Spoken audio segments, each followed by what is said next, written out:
बिस्मिल्लाहिर्रहमानिर्रहीम। आज मैं आपको बहुत ही शानदार रेसिपी देने लगी हूँ, क्विक इजी गार्लिक नूडल्स।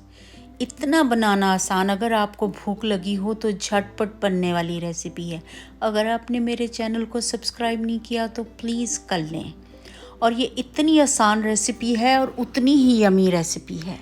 सबसे पहले मैंने क्या किया था, नूडल्स को बॉईल किया था। जब पानी बॉईल हो गया तो उसके अंदर मैंने 1 टीस्पून नमक डाल दिया था और 2-3 ड्रॉप मैंने ऑयल की भी ड्रॉप कर दिए थे। उसकी वजह से आपके नूडल्स जुड़ेंगे नहीं।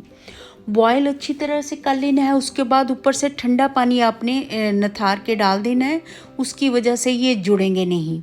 और 1 टेबलस्पून मैंने ऑलिव ऑयल डाला था और उसके साथ ही मैंने 2 लहसुन की कलियों को छोटा छोटा चॉप करके और वो इसके अंदर ऐड कर दिया था। फ्रेश आपने डालना है, उसकी वजह से बहुत फ्लेवर आएगा।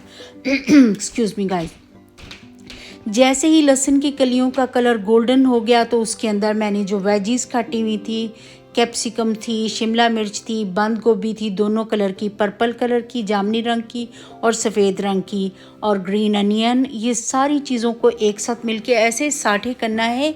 1 आधा मिनट बस पकाना है, ज़्यादा नहीं पकाना है। और एक मैंने हरी मिर्च भी डाली थी थोड़ा सा तीखापन देने के लिए।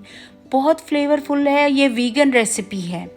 और जो मैंने नूडल्स लिए थे वो भी आपको, मैंने चिकपी नूडल लिए थे जो कि बहुत ही वेट लॉस के भी काम आते हैं और आपको ग्लूटेन फ्री भी हैं और बहुत फ्लेवर देते हैं। और मैंने 1 टीस्पून काली मिर्च डाली थी, 1 टीस्पून नमक डाला था इन सारी सब्जियों में, और 1 टीस्पून ही मैंने रेड चिली पाउडर डाला था। और ये गार्लिक फ्लेवर की टमेटो सॉस है या पास्ता सॉस है, वो मैंने इसके अंदर 4 टेबलस्पून ऐड कर दी थी। और ऐड करने के बाद आपने इसको अच्छी तरह से मिक्स करना है ताकि पूरी वेजिटेबल पे वो कोट हो जाए अच्छी तरह से। जैसे ही अच्छी तरह से कोट हो जाएगा तो हमने जो बॉयल, और लीमू मैंने हाफ इसके अंदर निचोड़ना है। और इस तरह करके आप, अगर आपको फ़ौरन स्ट्रेनर अवेलेबल ना हो तो ये हैंडी डैंडी स्ट्रेनर बहुत ही अच्छी है। और आपने ये पूरे सीड्स निकाल देने हैं और उसके बाद हाथ अच्छी तरह से धुले होने चाहिए।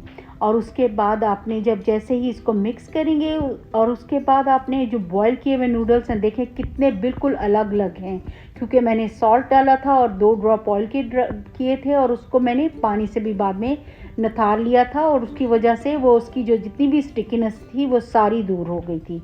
और देखें बहुत अच्छी तरह से आपने मिक्स करना है। जो स्पाइसेस डाले हुए हैं अच्छी तरह से आप मिक्स करेंगे तो पूरा बहुत ही फ्लेवरफुल बनेगा। उसके बाद ये टिक्स मिक्स चीज़ का है जो कि मैंने उसके ऊपर 1 टेबलस्पून पूरे के ऊपर स्प्रेड कर दिया था, और थोड़े से मैंने स्प्रिंग अनियन या ग्रीन अनियन डाले थे और उसके बाद उसको अच्छी तरह से मिक्स किया था ताकि चीज़ का फ्लेवर उसके अंदर आए।